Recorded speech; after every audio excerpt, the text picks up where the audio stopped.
with ZipRecruiter.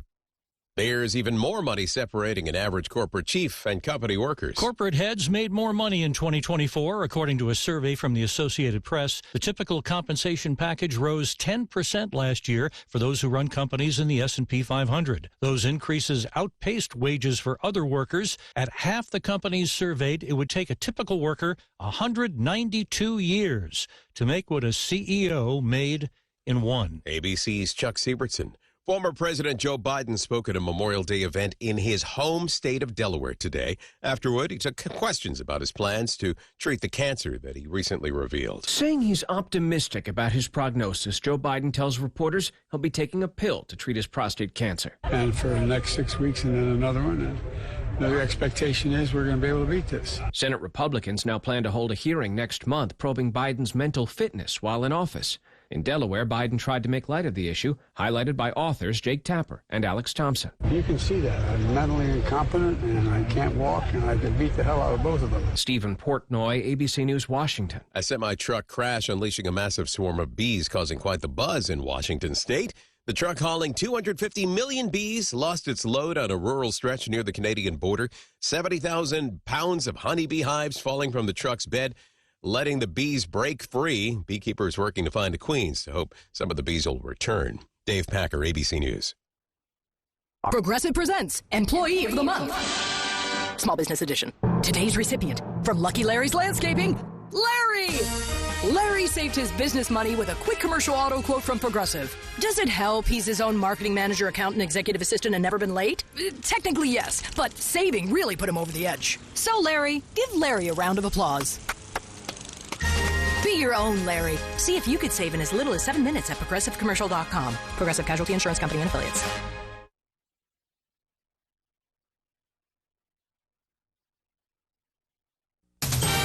News Talk 610 AM and 102.1 FM. KVNU.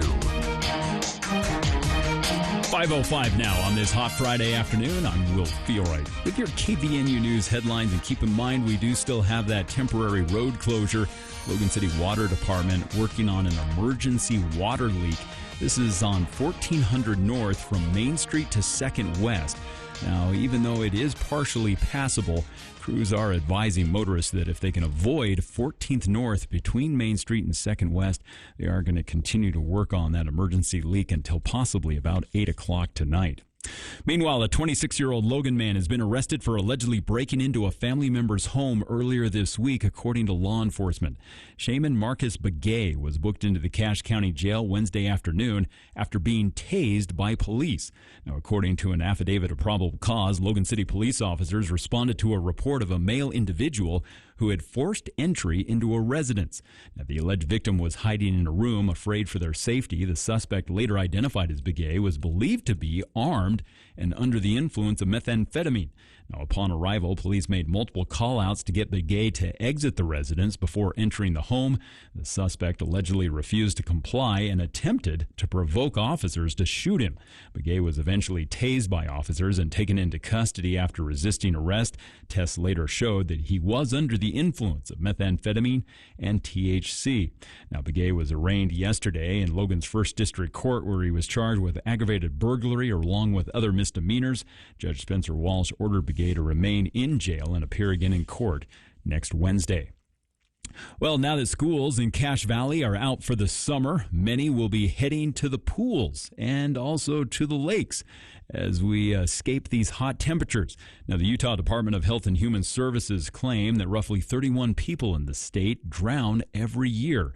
Now, their statistics from 2011 to 2020 show that 52% of toddlers 0 to 4 years of age are the largest group of victims in water-related deaths. Now, the Young Men's Christian Association, better known as the YMCA, has launched a new water safety campaign this year for adults taking children to play near water. It's called the Phones Down, Eyes Up campaign, and it urges parents and caregivers to put devices and books down and away while supervising kids in and around water, including private yard kiddie pools. And a child was killed in what police are calling a tragic accident after being struck by an SUV in a driveway of a Salt Lake City neighborhood yesterday. Now, the crash happened just before 6 o'clock in the Liberty Wells neighborhood. Officials with the Salt Lake City Police Department said that the low-speed crash involved a minor. The child was sent to the hospital in critical condition, where they later passed away of their injuries. Now, police said the driver stayed at the scene and was related to the child who passed away. Well, going to continue to see these hot temperatures as we've been in the high 80s today. Tonight, we're going to drop into the mid-50s, remaining sunny and clear through the weekend as temperatures tomorrow likely, in fact, almost surely going to be the warmest temperatures we've had so far this year, as we should top out at about 92 for our high tomorrow, then low 90s, around 90 for Sunday. Cooler weather coming, though, next week, as beginning Monday, we'll see a chance of some showers and thunderstorms, with temperatures settling back into the mid-70s. And bringing you our weather as part of the news here at the top of the hour is Napa Auto Parts. They can help get your machines moving with the parts and the oil that you need. Oil brands like Schaefer's, Amsoil, Mobil, Valvoline, Chevron, and Royal Purple, all at Napa Auto Parts. 5 locations from Preston to Providence. It's Napa Auto Parts. And I'm Will Feelright with your KVNU News headlines. Breaking news and stimulating talk. News Talk KVNU, 610 AM and 102.1 FM. Building a home is one of life's biggest investments. You want it done the right way, the honest way. Edson Builders has teamed up with Innovative Home Finishes, 2 of Cache Valley's best, to give you a better home building experience. No cookie cutter designs, no cutting corners, just exceptional homes built exactly the way you want. And right now, you may qualify for a $20,000 first-time home builder incentive. Call 232-2680. That's 232-2680, or visit edsonbuilders.com. Hey listeners, let's talk comfort. Specifically, how Cardinals insulation can help. Did you know the average home loses up to 35% of its heated or cooled air through the walls and roof? But here's the good news. When you call Cardinals, not only will you feel the difference with a quieter, more energy-efficient home, but you could also qualify for a tax credit up to $1,200. Save money year-round with Cardinals insulation. Call 755-5012. That's 755-5012. Attention Cache Valley, the most awaited party of the year is just around the corner. Join us May 31st at the Cache County Fairgrounds for the spectacular Taco Festival. Experience the competition for Best Taco in Cache Valley 2025, judged by a special guest and voted on by you. The Taco Fiesta goes all day from 10 a.m. to 8 p.m. with live music, piñatas, and tons of family fun. Bring your appetite for the best taco, music, and culture celebration presented by Conexión Latina Cache Valley and Cache Valley Media Group.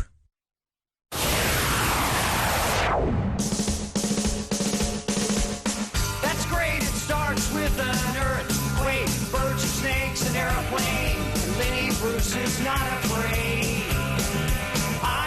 Welcome back to KVNU's For the People Movie Show. Andy Morgan here in the studio with us. I've put off asking so we could talk about movies and everything, but I want to hear more about you. You got to speak at a graduation ceremony, and you worked movies in. Kind of, yeah. It was so Logan High has this tradition, I think, that's been going on since 1947. I think it was 1947. It's called the candlelight ceremony. Sounds like something you do and maybe have a seance. But that's not what happens. I think that's... Although, I mean, that could have happened after. I'm not 100% sure. It didn't happen. So I graduated from Logan High School. Not going to say the year. But I've been asked to come and speak multiple times, and I've declined multiple times. Just because I've always been like, guys, there's someone so much more qualified. Someone so much more inspirational. I wish more politicians would say that. Someone more qualified? Yeah, that's true.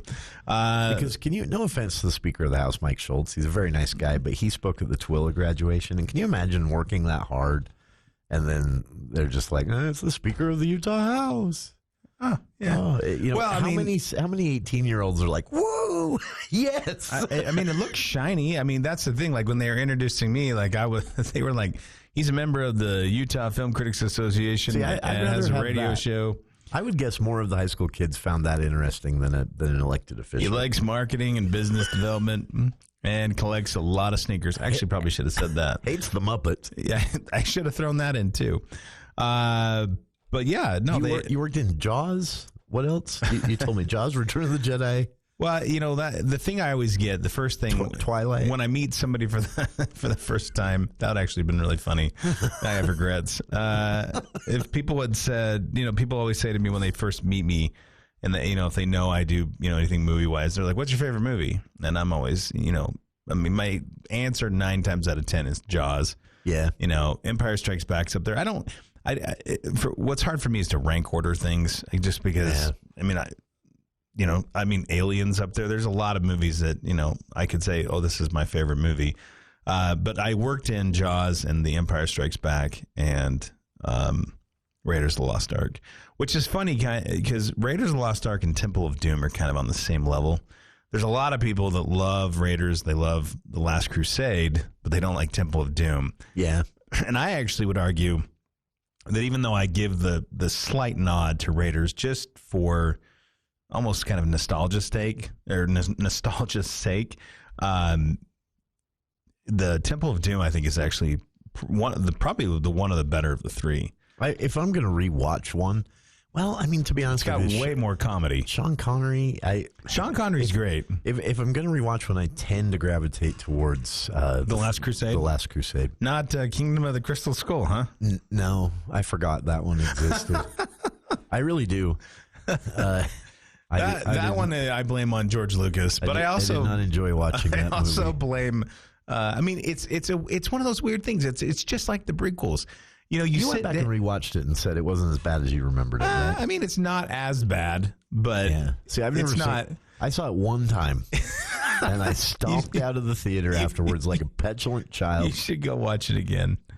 Here's the issue with the Kingdom of the Crystal Skull. It suffers from the same problem that the Hobbit movies do and that the prequels do. And here's really what it is it smells like Raider. It smells like Indiana Jones, you know, feels like Indiana Jones, but it just does not hit like the ones you remember. And that's the problem sometimes, I think, is we all wear nostalgia goggles. And so the question is it really bad or is it just you're in a different time in your life and it's not landing like it did in 1981 or whatever? I've come around to seeing the Star Wars prequels that way, but my challenge to that when it comes to the Indiana Jones flops, which that last one I liked a lot more than audiences or critics did. I think I actually liked the Kingdom of the Crystal Skull better. You did, really? I can't believe I'm saying that. Really?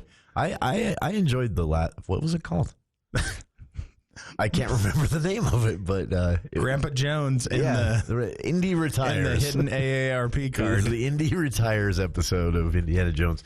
I like that one because it seemed like it was a story. It brought the story to a close, and so I enjoyed it for that reason. But to challenge the idea that it's just nostalgia that taints, you know, these franchises coming back, and you're not a kid anymore, and so you think it sucks. Top Gun.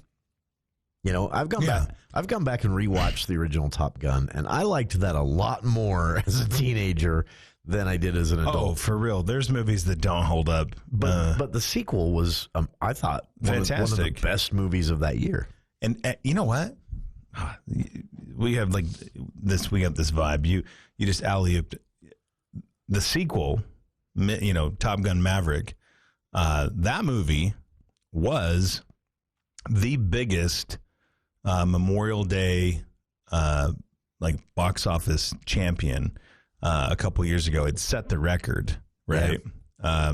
And was also the first big post-pandemic, people will made a lot of money. It was people will still buy tickets, movies. It helped in 2023 to have the best Memorial Day weekend I think ever was in 2023. That was dethroned this past weekend with another Tom Cruise movie, but not just Tom Cruise, but Lilo and Stitch. So just so we're clear, last weekend, the Memorial Day box office hit the highest it's ever hit in the history of the Memorial Day box office weekend, powered by really Lilo and Stitch, which made $182 million over the 3-day weekend. $182 million. Impressive. It made more than Thunderbolts has in the full month. Mission Impossible, which impressive. also knocked it out of the park, made almost $80 million over the weekend. So right there, you know what I mean? You've got, 75, 80%. And here's the other thing.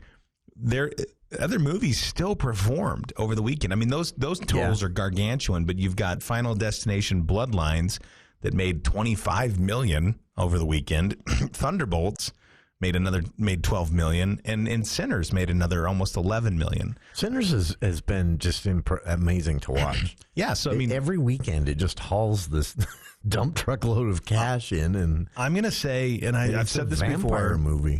I've said this before, and then I regret it later when everything tanks after a certain month. But I'm going to go back to something we were talking about last week and kind of just tie a little bow on it. And it's 2 points, really. One is if things continue the way that they're going with some of the bigger releases scheduled for the summer, some things coming in the fall and, in the holiday time around Thanksgiving and Christmas, this could be really we're back year, right? 2025. Yeah. Because 2024 was close. Yeah. I mean, it wasn't 2018, but it was right. It was the best year since 2020. I mean, it wasn't bad. I mean, again, the peak box office was probably 2018, 2019 when you're talking about, and let me say, when I say box office, a lot of times I am specifically referencing domestic. The international box office is a huge piece of movie success. But I tend to focus on the domestic just because, we're inundated in this country with movie theaters, not like other countries. Yeah. So anyway, again, we're talking, 11 high, almost close to 12 million those 2 years. Obviously pandemic, we dropped drastically. But it made a comeback. 2022, obviously it jumped up a little over 7. I'm sorry. And I'm saying million. I meant billions. Apologies. 2023 was a good one, 8.9 billion. 2024, it did dip. You know what powered 2023 though? Again, Top Gun Maverick, Barbie, and Oppenheimer were the three big ones. So here's my second point. 2 things. Movie theaters aren't dead. The idea that the movie theaters are going away or will go away is ridiculous. Yeah. What the correct statement should be. That's what I was talking about last hour. That you look at the box office, and at most you can say that audiences after the pandemic are more picky. They won't just roll out every weekend because there's nothing else to do anymore. Right. No, I think you got it right. You got to wow them, but when you do wow them, they show up. Well, and I would add to your comment there is I think it's going to be more difficult even going forward to try to predict what wins and what doesn't. You know what I mean? Yeah. I mean, it's a good point. Lilo and Stitch being a box office success is that's not a scary bet to make, right? Yeah. But to have such a monumental weekend, right? The other thing too, and this will be interesting to watch, is Lilo and Stitch is a PG movie. And you kind of wonder, people are always like, well, they need to make less R-rated movies and more, know, and I'm like, they do. R-rated movies are very rarely get the screen time that PG and PG-13 movies do. You know what I mean? There's just a lot of occasionally, but yeah. Yeah, I mean, you're talking about things like The Passion of the Christ or Deadpool and Wolverine, but I mean, that's for the most why I think part, so many directors are willing to trim and edit things to get a PG-13 rating. Yeah. Because it just means more people are going to be seeing the movie, and how important is that extra curse word? Well, there's a term in marketing too when you're talking about like search engine marketing called the long tail and long and short tail keywords kind of thing. And I think of that sometimes with movies, right? Is, the long tail ones, right? There's keywords that you can bid on for advertising that are very cheap, and then there's ones that are super expensive. And the super expensive ones, I guess what I'm trying to say is that you can get. I feel like sometimes a lot of these big blockbuster type movies help funnel like the development of other more artsy creative projects that Hollywood's a little more willing to gamble on. You know what I mean? Yeah. So I actually kind of thumb my nose sometimes at the beret wearing folks when they're like, oh, Hollywood needs to promote more of our artsy movies. And I'm like, hey man, these big blockbusters are funding your artsy movies. Yeah. So like it's a symbiotic, it's symbiotic. You have to. And there's an audience that there's crossovers that don't happen. That just does disappoint me, or potential crossover. There was one at Sundance this year called The Wedding Planner, which was a remake of a 90s movie called The Wedding Planner, but they sort of shook up the casting and even the genders of certain people in the original story, and it made it even funnier. And I watched that at the Eccles Theater in the afternoon during Sundance and thought this would be a blockbuster. If it got a wide release, everyone would laugh at this movie. It's just that funny. But it got picked up and got kind of scuttled off to a streaming service. So there are crossovers that I think are missed. But yeah, the art house, there's a reason it's an art house movie. Yeah. And there's a reason. I mean, it's two different worlds. It's kind of, let's be honest, like they're not safe bets. Yeah. And to be honest with you, they're not going to. Even some of the biggest successes. Mm-hmm. But you go back and watch Little Miss Sunshine. Yeah, that was a blockbuster for the year. I mean, it was one of the biggest moneymakers of the year. It was still an offbeat, low budget kind of very Sundance script comedy, right? And that's not for everybody. Well, and that's the thing, that those are the little gems that the studios look for a lot of times, is because, to your point, like you take Little Miss Sunshine, right? And that probably I don't know, the budget for that was probably $8 million, I think, if I remember correctly. Yeah. And Steve Carell worked for free, I think. But worldwide it made $102 million. I mean, that's a fairly steep profit. You know what I mean? So it's not a, $900 billion, $900 million Star Wars. But $100 million on an $8 million budget is a pretty good return. It's pretty decent. So that's they're looking for things like that when you come to art house cinema. But again, it kind of has to catch fire, and a lot of that stuff is viral. So that's my thing too. I mean, people say all the time, "Oh man, I wish that Hollywood made more original movies," and I always just kind of laugh and go, "They do. You just don't see them." Yeah. You've got to dig a little deeper, Well, and I think some of that in Utah, especially because this is one of the ways that I think we're kind of hurt here in Utah. We are dependent on Megaplex, Cinemark, and AMC. I mean, those are your options in Utah for the most part. And so if they aren't running a film for a long time, or even running it at all, and for people here in Cache Valley to see a lot of the not necessarily Sundance art house type stuff, but even the films that just aren't as aren't going to be as widely distributed. You got to go to Salt Lake. Nobody's driving to Salt Lake for a movie. Well, no, I drove down to see the director's cut of Alien. But most people, normal people, aren't going to do that. Yeah, I actually, and I've actually, as I've been traveling to Texas more, and they have AMC theaters there. That's their big, but they also have a bunch of Alamo Drafthouse.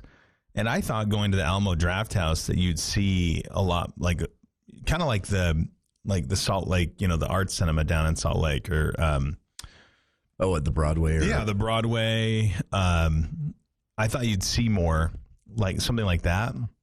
But at Alamo Drafthouse, I mean, it was like Lilo and Stitch, Mission Impossible, Karate Kid. Now. They'd like to do a lot of special screenings, but it's almost kind of like what the Utah Theater does with Star Wars and things like that. Like they're like, oh, hey, come, we're going to do the Dogma 25th anniversary, or we're going to do, Deep Blue Sea, in conjunction with because Jaws 50th anniversary is this summer. And so Alamo Drafthouse was doing what they call their Great Bites. cinema, which is animals attack kind of thing. I thought that was kind of. They had one where you could watch from a wave pool. And that would be creepy. It's actually not a wave. It's not a wave pool. It's an actual lake. I looked into going to this. I'm not doing that. Yeah, no, I'm not watching Jaws on an actual body of water. Yeah, no, it's a literal lake. No. Just a little bit north of. I think it's a couple hours. I want to say either northwest or west of Dallas, and there's no other way to watch the movie except on the lake. Like you don't watch it on the shore. You can't watch it from your car. Would you like to watch My Bloody Valentine alone in a mine? And you watch it on the lake. Sure. Yeah, there is no other way to watch it. I thought that was pretty clever, to be honest. Years ago, they got in trouble for this, but years ago, the student, remember when there used to be a USU student theater, or what they call it? Right at the end of the student center, that was at one. Yeah. There's a stage and speaking room there, and they would sometimes they'd show movies. Alt cinema, that's what they called it. And and they'd show just Sundance films basically. But one year they did a big thing on Halloween where they showed the original Night of the Living Dead, and they did it in the Logan Cemetery. Oh, and it did, understandably, it didn't go over well. It did not go well. People felt it was very disrespectful to be setting up lawn chairs on grave sites and all that. So it got canceled after they announced it. But I saw where they were going with that, like the idea of. But I don't think I could sit on an actual. Logically, I could say they're not. I have the same problem floating on a little mat at Bear Lake. Logically, in my brain, there are no great white sharks in Bear Lake. But if I get out far enough, I mean, do you know? And I didn't realize I drifted that far. Do we know? Sure, that's what goes. Yeah, that's exactly what goes through your head. I mean, we don't know. Well, there's always that first time. Hey, you know what we should do?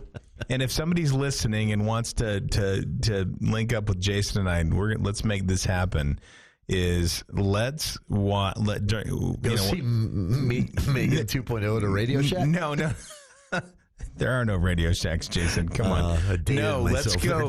Somebody needs to open up the old nunnery up Logan Canyon. Oh yeah, and let's watch before the Conjuring. The final Conjuring movie comes up. Let's have a Conjuring marathon at the old Logan Nunnery.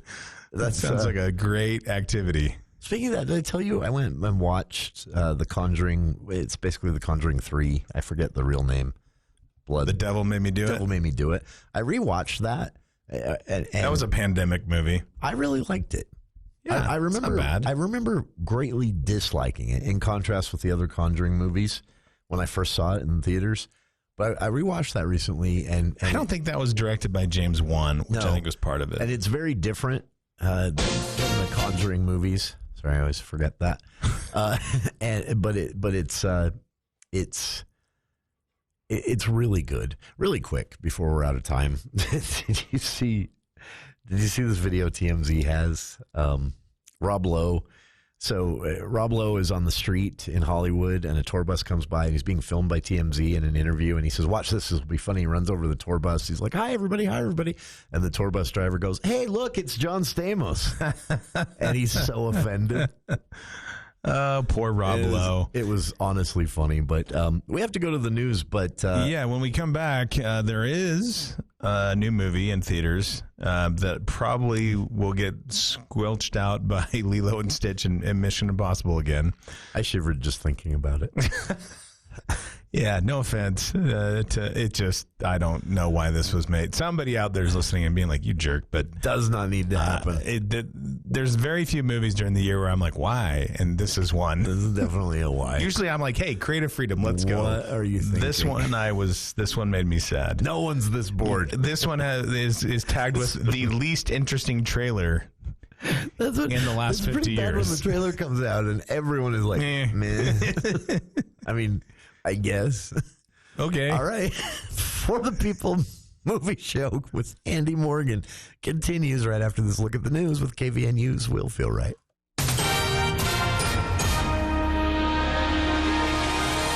Well, thank you, Jason. Local law enforcement is responding to the recent presidential pardon of Kentrell Deshaun Golden. otherwise known as NBA Youngboy. The rapper had pled guilty back in November 2024 for his role in a prescription drug fraud ring here in Cache Valley, while also pleading guilty to additional charges in other jurisdictions. Now, yesterday, Cache County Sheriff Chad Jensen and Cache County Attorney Taylor Sorensen said the reason they had been given for Golden's pardon was because the president was wanting to correct a politicized and weaponized justice system. Now, the pardon came in a grouping of other convicts across the country. Back in April of last year, Golden was arrested by sheriff's deputies for calling in fraudulent prescriptions under the names of real doctors and then using fake patient names and birth dates to pick up those prescriptions at local pharmacies, which mainly included promethazine and codeine. Now, in a joint release yesterday, Jensen and Taylor said that they were extremely proud of the work their investigator and prosecutors did on this case, as well as they were grateful for the help they had received from other local and federal agencies. Now, also in the statement, Jensen and Taylor referenced the fact that the rapper had been convicted, and they said that they feel strongly that the justice system here in Cache Valley is far from a weaponized system of justice. Now, Golden, whose stage moniker stands for Never Broke Again, is preparing allegedly to set out on a major U.S. tour coming up in September. Meanwhile, the U.S. Supreme Court has backed a multi-billion-dollar oil railroad expansion in Utah with a ruling that scales back a key environmental law for projects around the country. Now, the 8-0 decision yesterday came after an appeal to the High Court from backers of the project, which is aimed at quadrupling oil production in the remote area of sandstone and sagebrush in and around Vernal. Now, environmental groups said the decision would have sweeping impacts on National Environmental Policy Act reviews. Now, the case centers on the Uinta Basin Railway. It's a proposed 88-mile expansion that would connect oil and gas producers to the broader rail network and allow them to access larger markets. Supporters have argued that streamlining environmental reviews would speed up development. And Utah Governor Spencer Cox signing an executive order with the intent to streamline Utah's rapid growth. Now, this includes elements of housing demands, transportation, and also environmental quality. Now, to reach those goals, the governor launched what he calls the Build Coordinating Council. Now, the council will be quarterly and collaborate on goals, review demographic economic trends, and also resolve planning conflict. Now, according to a press release, key responsibilities of the council will include establishing a shared vision for Utah's long-term future, along with reviewing long-range plans and providing recommendations for alignment, identifying opportunities to leverage state investments for greater impact, and producing an annual report for the governor, lieutenant governor, and the legislature. Well, it's been a hot afternoon as we've been in the high 80s today, and it's going to get even warmer heading into the weekend, as tomorrow we'll be into the low 90s, should top out at about 92 for our high tomorrow, then low 90s again on Sunday. It's going to remain sunny and clear through the weekend. We won't start to see some clouds until possibly Saturday or Sunday night, make that, and then a chance of some showers beginning Sunday night, and that's going to continue into Monday and Tuesday as a storm will come in, and that's going to move temperatures back to around average 75 beginning for the first of next week. And weather here at the bottom of the hour is brought to you by Logan Extermination. If you're finding that you're already losing the weed battle in your home, call Logan Extermination. They can help green up your lawn, get rid of those pesky weeds, and for just $65 a month, they'll come out and keep those weeds under control for you. Give Logan Extermination a call today at 752-8450. And I'm Will Feelright with your KVNU News headlines. ABC News, I'm Dave Packer. At a rally in Pennsylvania, President Trump saying he's going to double the tariff on steel to 50%. It's at 25%, they can sort of get over that fence. At 50%, they can no longer get over the fence. Trump making the announcement at a rally of steel workers at U.S. Steel near Pittsburgh this afternoon, celebrating investments by Japan's Nippon Steel and the company. The president marking Elon Musk's departure from the administration with an Oval Office press conference. Trump saying that Musk will leave his mark. Many of the Doge people, Elon, are staying behind, too, so they're not leaving. And Elon's really not leaving. He's going to be back and forth, I think. I have a feeling. A major win for the White House in the battle over immigration. The The Supreme Court granting the Trump administration's request to revoke humanitarian parole for more than 500,000 immigrants from Cuba, Haiti, Nicaragua, and Venezuela. This is ABC News. Make laundry a snap with the large load washers and dryers at Mount Logan Laundry. Rather than 8 to 10 loads at home, get the job done in 1 or 2 with their 55 or 80-pound washers and 80-pound dryers that are perfect for sleeping bags, comforters, and other big items. Mount Logan Laundry has free Wi-Fi and drop-off service, plus they're open until midnight. Mount Logan Laundry really is the cleanest spot in town. Find them at 5th East and 9th North in Logan or in Brigham City on the corner of 1st East and 7th South. At Mountain Valley Heating and Air Conditioning, Feel the Love is more than just heating and cooling. It means giving back. 5 complete HVAC systems will be donated to a deserving person or family. Feel the love and nominate that person or family in need at mtnvalleyhvac.com. Nominate prior to September 1st, 2025. See website for all details.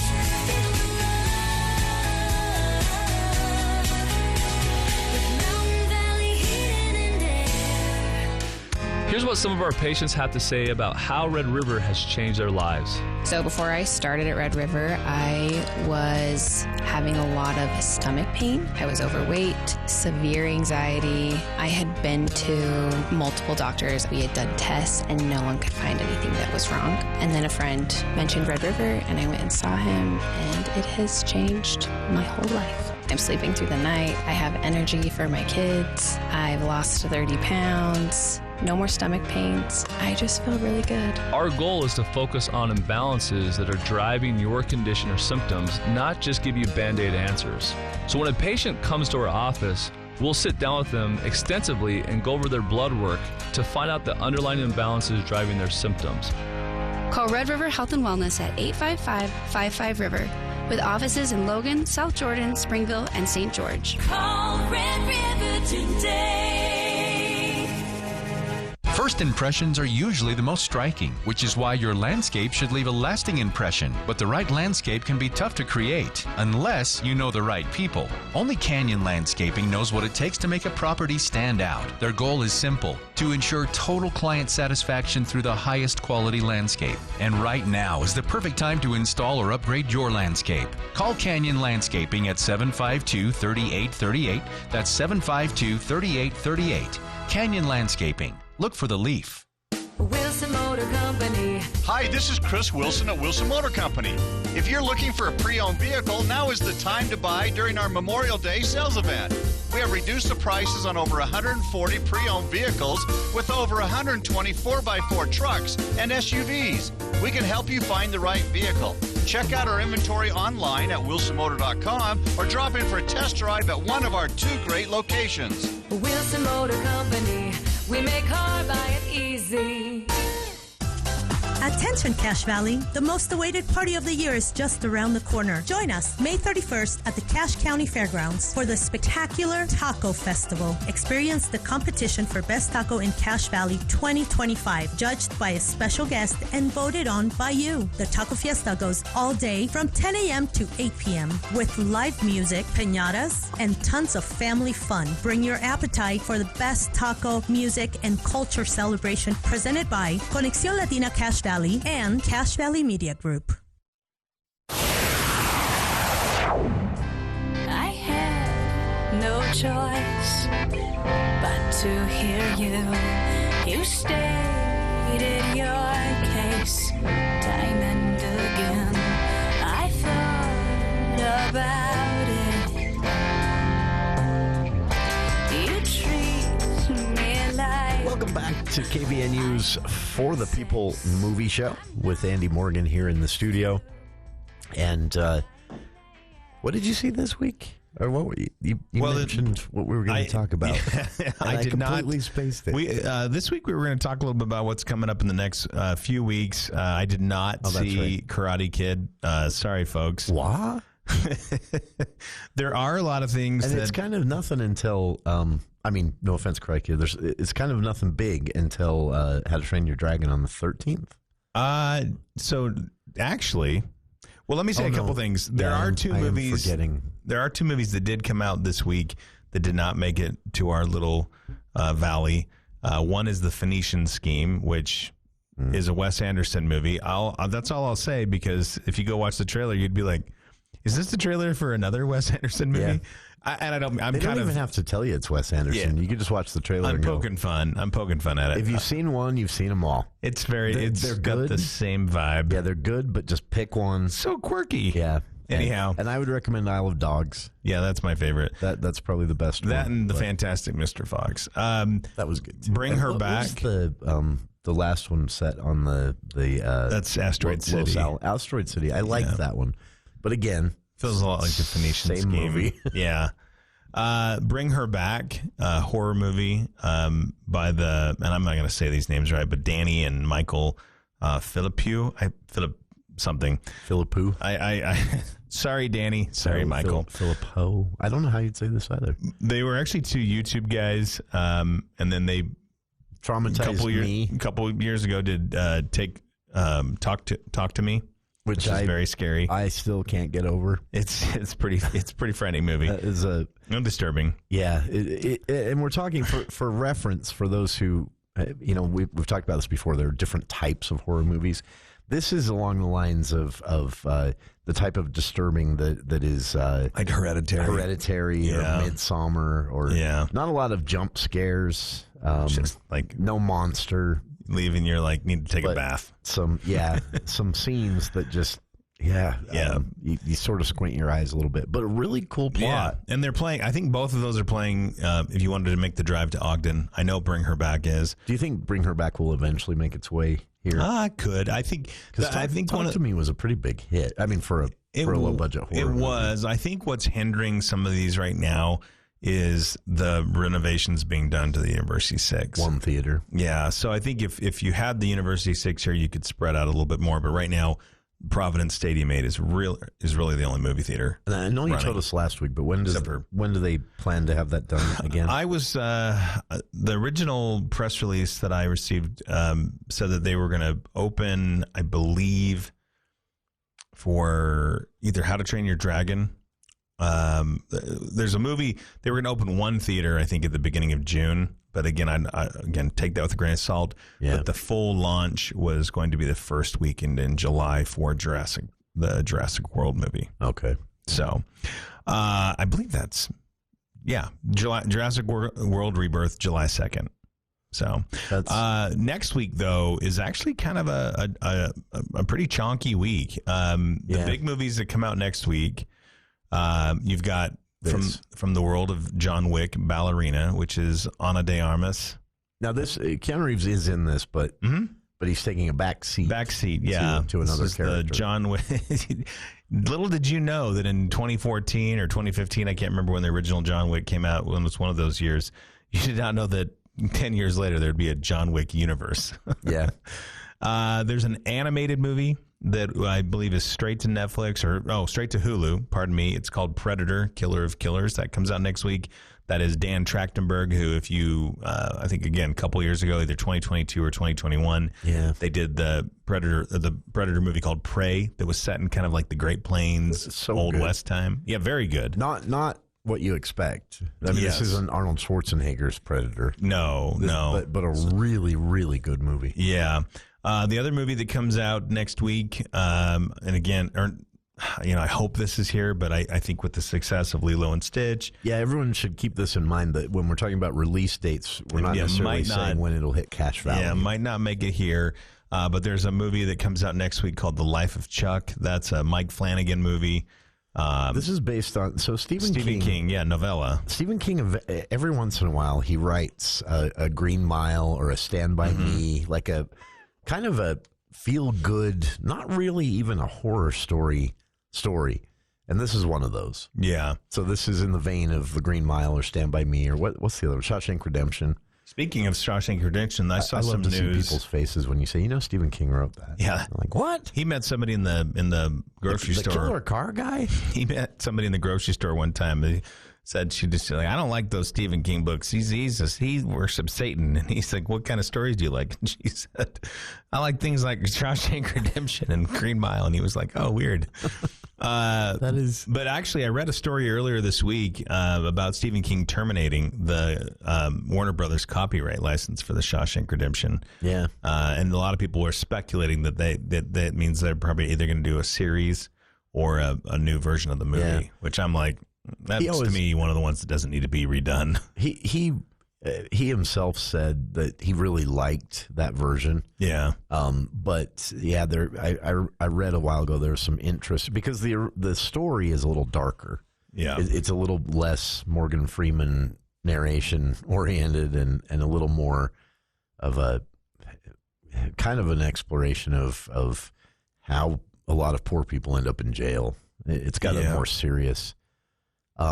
Really quick tangent here. You mentioned drive-ins. We were talking drive-ins before the news or during the news break there.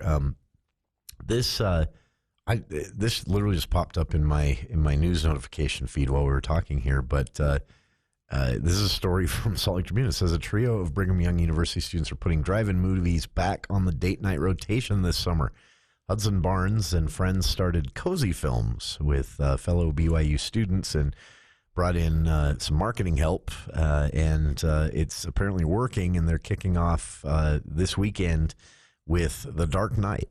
And what they're doing is they're just projecting it onto the side of the Provo Town Center Mall with permission from the city. I can see this right now. And they're going to do this every Friday. And they're doing this, and just so everyone's aware, too, this is a lot like the Utah Theater does. These are not new movies. No, These are all... But a drive-in experience, and you tune your vehicle's FM radio to and they've got permission to use the mall parking lot and project it onto the side of that tall mall building. But that is cool. Someone do this in Cache Valley. I don't know where you could do it in Cache Valley. Hey, really quick, too. Spectrum, maybe? Would that work? I don't know if that building is clear enough from the parking lot. Yeah, I think you run into parking issues there, too. No, I just saw that news pop up when we'd been talking about drive-ins. So. There is a couple other movies that are coming out next week, too. I wanted to just give a quick shout out to. There's one that I haven't even seen a trailer for. It's called The Ritual, and this actually has Al Pacino and Dan Stevens in it, which I'm like, that's an odd combo. And the last time I saw Al Pacino in public, I was like, we may be having an in memoriam. Yeah, I thought he was going to pull a Christopher Walken where he just disappears. Yeah, poor Al Pacino. And then another one that I'm actually really excited for, but I think this is one that I'm probably going to have to pick up, on streaming, maybe a month down the road, is called Dangerous Animals. And this is the one we talked about where it's a horror film, and it's the guy that, again, not to spoil it, but this is in the trailer, where he seems to, kidnap victims, and he brings them on his boat, and then he kind of chums the water for sharks, and he kind of uses them, like tortures them using the sharks. So, yeah. One other quick note, speaking of sharks. Do you think that will eventually make it? I don't think it'll be a theater one. I think this will be one that you watch on Amazon for $1.99. It doesn't mean it's not going to be good. It just means again, so strange sometimes how, you've got to, I feel sympathy for theater owners and theater runners, because, what do you do? Like, you see something like that, you want to give it some, some airtime, but you also, need to make money. And if everyone doesn't, nobody wants to see it, and everyone wants to go see Lilo and Stitch or Karate Kid Legends, you gotta give the people what they want. There is a documentary. We talked about this earlier. Summer is the 50th anniversary of Jaws. And Jaws came out on. It's weird to think about. It is weird. Jaws came out June 20th, 1975. And just so kind of do a little plug here, I've got a long form article about this that I'll have up at Andy at the Movies next month, to kind of in timing with that release. Oh, okay. And really what I talk about in the article is a lot about the impact, not just of just the movie itself being one of the greatest movies, if not, in my opinion, the greatest movie. Yeah. But also just like not the cultural impact, not just like on movies, but like on beaches and ocean going sharks. Some people, have some very bad feelings about that. But then also the impact on the movie industry. I mean, this is Spielberg's first, I mean, he'd made movies before, but this was his first big movie. And if Jaws doesn't get made, again, who knows, right? Yeah. But you've got... And he didn't... It put Spielberg on the map. He didn't think... It put John Williams on the map. Yeah. And so... Spielberg has talked about... He didn't think this would be the movie that did it. It launched the actually, modern summer blockbuster. Yeah. Star Wars doesn't happen without Jaws. I remember reading that he'd already started some early work on Close Encounters, and he thought that would be the movie that launched him into notoriety, and it ends up being this basically a horror movie. Yeah, it propelled him, right? It kept going. So did E.T. All of his movies did. Yeah. But my hypothesis here, my thesis statement with this is really, Spielberg makes Jaws, the summer blockbuster is born. Yeah. 2 years later, you get Star Wars that hits theaters and, again, takes that momentum, keeps pushing it forward. You get Raiders of the Lost Ark, the whole Indiana Jones universe. And then that leads us to 1984 with the advent of the PG-13 movie, or the PG-13 rating. And if the PG-13 rating... Second Indiana Jones movie, right? Was kind of... Yeah, if PG-13 isn't created, which, again, you could make arguments that eventually it would have, but it came at such a critical time for the movie industry because, in 1982 with Poltergeist, MGM was about to go bankrupt. I mean, they needed a hit, and that was the year that Spielberg was like, he told the head, a lot of people don't know this, but when you talk about ratings, people usually think of the Motion Picture Association of America, the MPAA, and that's okay, that's accurate, but what the people that rate the movie is part of a group called CARA, and it's Classifications and Rating Administration under the umbrella of the MPAA. And what ends up happening is there's a head of that, and the head of that at the time in 1982 was a gentleman by the name of Richard Hefner. I think he headed it up until about 1994.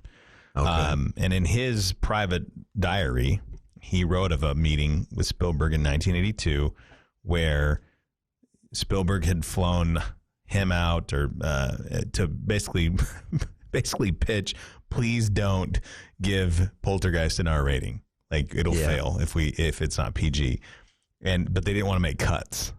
Yeah, and it was mostly 2 scenes, right? I can't remember what the scenes were, but I just remember that they needed to make cuts. And so Hefner said he agreed, fine, we'll have the board rewatch it.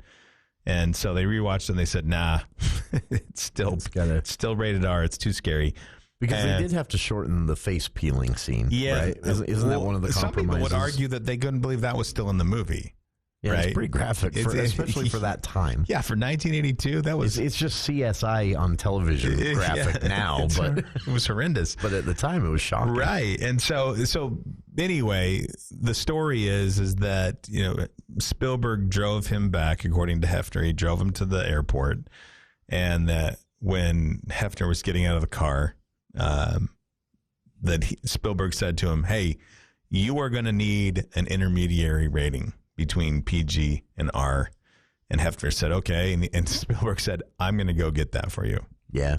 And I fully believe, well, I don't think Spielberg would admit it or anyone else, and that's fine, but I fully believe that they pushed the limits on Indiana Jones and kind of just to see, and Gremlins, just to really kind of force the hand of the MPAA to make a decision. Yeah. Spielberg's original idea for it was to call it PG-2. Really? Which is kind of silly. I'm glad they didn't go with that one. Hey, you guys going to that PG-2 movie tonight? Great director, horrible at naming stuff. Right. And so, it's funny a lot of times, people that aren't really familiar with the rating systems, they'll go out and they'll go watch they'll go watch old PG movies and they'll be like, I can't believe that was PG. And I'm like, it was allowed, In fact, if you go read about PG now, you can still have nudity in a PG movie. It's there. Nobody does it. What's interesting, so I had a friend that went back as part of a college research project on it was on changing norms and mores, how things shift and move, and what was considered offensive in the 1800s isn't now, but there are things considered offensive now that were commonplace in the 1800s, and he was writing about that as part of a paper for a class. And so he went back and watched a lot of the 80s R-rated movies, Police Academy, Porky's, things like that. And his conclusion was they would be PG-13 today. And I don't know about... That's interesting. I part of my thesis that I did was to compare the highest grossing rated R movies and the highest grossing PG-13 movies. Yeah. And once you get past 84, there's a distinct difference. Really? Before 84, before the PG-13, really kind of cropped in, there wasn't as much. So R would get slapped on. But to your point, like an example would be like the movie, the shirt I'm wearing, Rambo Part 2. Yeah, that's a great example, actually. That would be PG-13 today, I believe. It would. Now, there were some things like, I think there was a couple more F words, like there was maybe 4 or something, if I remember correctly. But to your point, like going back even to early cinema, there was a movie that used to be in one of those, the kinetoscopes, that they'd have like on the piers, where you'd put in a nickel and watch it. Oh, yeah. And there was one that got like church leaders in like New Jersey, I think, in New York City. I remember reading about this. And this was called Doralita's Passion Dance. And it was literally just a woman dancing, but you could see her ankles. Yeah. And that was a no-no back in the day. No ankles. Scandalous pornography at the time. That was like a Disney movie now. But what I was going to say too is along with the article that I'm running for Andy at the Movies and some things we'll talk about on the movie show as we get closer to Jaws anniversary and probably throughout the summer, honestly, because we're going to be celebrating it all summer. But there is a documentary coming out on Disney Plus on July 11th. The day before my birthday, if anybody wants to give me a present. And it's called Jaws at 50, the definitive inside story. This is 90 minutes. Jaws at 50. This is on Disney Plus, made for Disney Plus? Yeah, and it's actually directed by the same guy that did Music by John Williams that came out earlier last year, I think, or late last year. It's really great, by the way. You should check that out. That was really kind of cool. Yeah, it looks really good. I learned a lot about John 90 Williams. minutes. This is one that's kind of like Spielberg propped up too. So, yeah, and that means it's probably worth your time, I would guess. Or not the full story because it's being edited. Dun. I hope they talk about how Richard Dreyfuss has turned into a absolute psychopath. Wow, he is a mean guy on social media. Hoopa drives the boat, Chief. Not a happy man. Next week we're off, right? Yeah, and then we'll be back with Ballerina. Ballerina, okay. Yep. This is the John Wick spin-off, if you will. Still starring John Wick, but in a minor role. And then we've got Megan 2.0, How to Train Your Dragon, a lot to talk about. So join us in 2 weeks for a fresh episode of the For the People movie show. But stick around. Dave Ramsey.